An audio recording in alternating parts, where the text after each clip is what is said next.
What's up, everybody? Noble Comics here. We have an interesting scenario, and that is, could Ben 10 beat someone like Goku?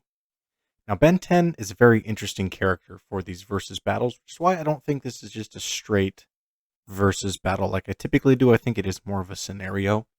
That's because there's a few different factors, I guess, that influence that. One, Ben 10 has an insane level of versatility with what he has at his advantage. I think sort of in the more early years, sort of Ben 10 Prime era, he was a lot more restricted, right? He had 10 aliens he could be. There was like a time limit where he would eventually time out and go back to human form. There was like a time limit before he could be another alien. Sometimes it wouldn't give him the one that he wanted. Over time, some of that has been removed, right? He's had a lot more access, first of all, to greater number of aliens, and some of those restrictions have been moved away. But regardless of all that, the aliens that he could turn into had a great variety of different strengths, from different sorts of super strength, flight, heat manipulation, ice manipulation, plant manipulation, sonic attacks, electrical attacks, ghost attacks, super speed, and on and on and on. And it's to an even greater degree, like I said, once those restrictions get removed, especially as we move into his future version, the Ben 10,000 version.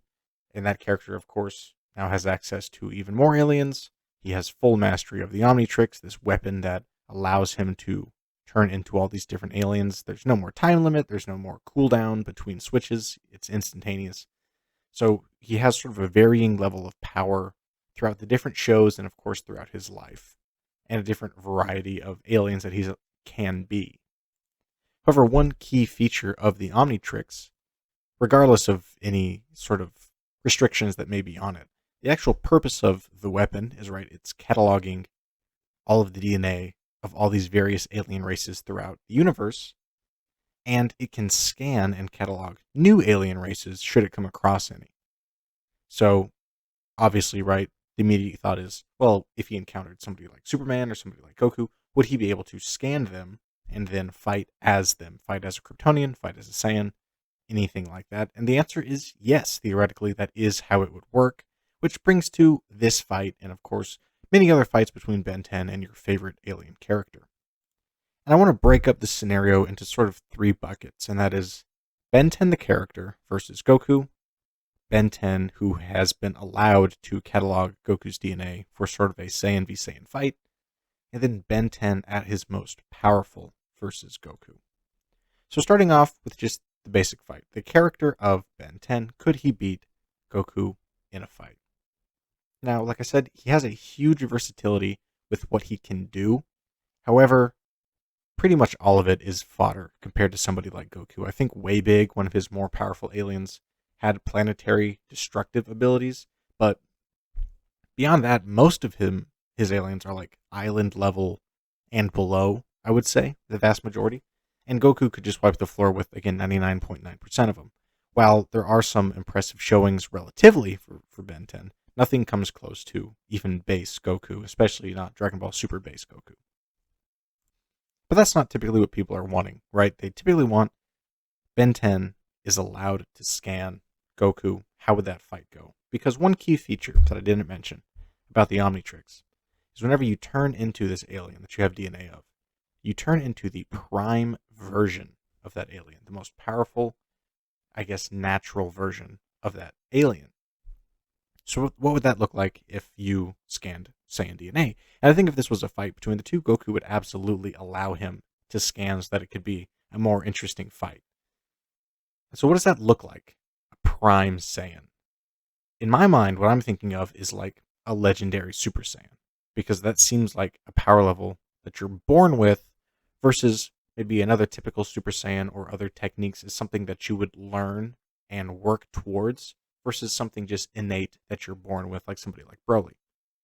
So I would argue that Ben 10 scans Goku, and he's able to turn into a legendary Super Saiyan. In that case, would he stand a chance against Goku anyway? And I don't think that he would, because even somebody like Broly, who was a legendary Super Saiyan, he was able to, taking the Dragon Ball Super version, he was able to quickly go from like less than base Goku power level all the way to beyond Super Saiyan Blue in like 30 minutes, which is ridiculous, by the way. But he was able to quickly excel, heavily driven by intense emotion and rage. And now, I don't think that Ben 10 would have the same emotional reaction that Broly has to get those power levels quickly, but I think he actually would have an advantage in his early power levels because he knows how to fight. He has a great familiarity in various forms of combat over his various different aliens and years that he's been doing this. So this fight would probably feel like nothing new relatively, though he wouldn't know any of his powers, he wouldn't really know any techniques. He definitely wouldn't have the same skill. I think he is skilled as a fighter, but he wouldn't have the same skill nearly as someone like Goku. And even with his massive power levels, if he was like a legendary Super Saiyan, and he was quickly getting more and more powerful, I don't see him stacking up against Goku, who can go Super Saiyan Blue. Not only is he incredibly powerful just on his own, but he has all these powerful techniques like Kaioken, like Kamehameha, different sorts of blasts. Then you throw in Ultra Instinct if we're allowing that, right? That's another technique on top of everything else. I don't think Ben 10 would come close, especially not in their first encounter. You give the dude years to train or something, then I think that gets more interesting. But first encounter, they fight. I don't see him winning at all. Because a lot of the power does seem to come from what you know how to do, not just your raw power. Now, Broly was kind of a evidence to the contrary of that, right? He was just raw power and was able to ragdoll a lot of our favorite heroes. So there could be an argument made there for that. But again, I don't know if Ben would have the same durability or rage or ferocity that we saw Broly have, right, to give him that same advantage. So that's pretty easy then, right? Like the Ben 10 and Goku fight. Goku wins, end of story, nothing crazy. Except there was a third view that I wanted to look at this fight from, and I said that was Ben 10 at his peak power.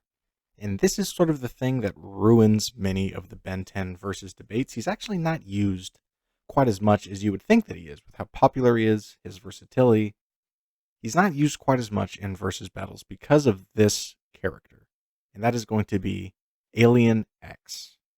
Now, there's a Prime version and then a reboot version, and I'm talking about the Prime version of Alien X here. The reboots, didn't watch any of them. That is after my time, right? The animation got worse. Everything looks worse. I don't know anything about it. But Prime Alien X really was something else. So much so, the show had to preemptively nerf this character because of how powerful that he is. Let me describe to you what Alien X is. So Alien X is a species of alien that was born in the forge of creation. These are like living parts of the universe. They're immortal, indestructible, omnipotent beings who only seem to be able to be damaged by other members of the same alien species. They seem to have total control over space and time. They seem to have total control over reality itself. And again, they seem to exist outside of conventional rules of the universe, so much so that we've seen Alien X survive the death of the universe. And then we see Alien X create his own universe to replace the one that just went away. We've seen these characters use telepathy, we've seen them use telekinesis, we've seen them erase things from existence more than once. We've seen them create black holes to get rid of other Alien X type creatures. We've seen them be able to manipulate their own matter, being able to grow in size, so much so that they can grow to the size of an entire galaxy. And in a fight between two of these aliens, I mean, it's like planets and moons casually just being destroyed from the aftermath of the fight. This is a character where their stats are like maxed out at infinity when it comes to power levels. The part that's sort of a nerf that I mentioned that the character has is it sort of has a catch to it, like Dr. Fate's helmet from Young Justice, where whenever you put on the helmet, Dr. Fate, the Lord of Order, actually takes over your body and grants you his powers to use through your body. It's not actually you doing any of the work, he's just controlling you. And he may not let you out. You have to sort of bargain with the guy in order to be able to take off the helmet. And something similar here, where there are two entities inside Alien X, and then you, being the Omnitrix wielder, Ben, become the third entity. And essentially the three of you have to agree on what your next move is going to be before you can do anything. And that's kind of a problem because, again, we've been alive since the beginning of time, so there are like billions of years worth of stuff backlogged for them to debate about and that they need your input on now that you're the tiebreaker. Now, usually we're able to get around this and do what we need to do, and usually we're able to exit the body because there's no timer countdown when you're Alien X. the body will release you whenever it wants to release you, which is always kind of a point of contention for the character, right? That's why the character is very much a last resort. So does someone like Goku from Dragon Ball Super stand a chance at all against a character like this? And immediately my mind goes to no, right? Like, this is just way, way, way above this guy's pay grade. But I think there could be an argument that's made, right? Like, if this is a character who is essentially its own living universe, who we know can be hurt and can be killed because we've seen other members of the same species fight and kill each other, then there is potential for them to be defeated. And if Goku is a universal plus, multiversal plus character, then I think that there is sort of a logic you could build in there that, like, well, if Goku can destroy a universe, this being is essentially a living universe, then surely Goku could generate enough power to destroy it, because we do know if somebody is that power level, then it is able to be destroyed. And I'm willing to even give you that and say Goku has the destructive potential to destroy Alien X. But I still don't think he would win because of the pure omnipotence of the character. I mean, Alien X can do anything. They can think you out of existence, think a whole universe out of existence, create a whole other universe, travel between dimensions. They can travel across the entire universe and, like, at the speed of thought, able to grow to infinite sizes, has infinite strength, control over total space and time. I mean, this is a character that would give the Infinity Gauntlet a run for its money, and Goku does not have more power than the Infinity Gauntlet. This is a character that transcends the idea of, like, strength, speed, durability, attack power. All of that are just, like, earthly things, right? And this is way, way above that. Far beyond, far removed from the laws and concerns of the universe. At the point where it's like, it's not even fun to talk about. Which again puts Ben in a very interesting position. Because, like, again, 99.9% of his aliens are planetary and below. And most of them are pretty far below. Which would make him a fun pick for a battle against other relatively placed heroes and villains and things like that. But that Alien X really does throw things out of whack. And again, the ability to scan other aliens and get their powers also can throw some things out of whack, but if anything, it creates a mirror match where Ben has the automatic disadvantage, so it's not that crazy. But it does certainly put him in sort of this league of his own.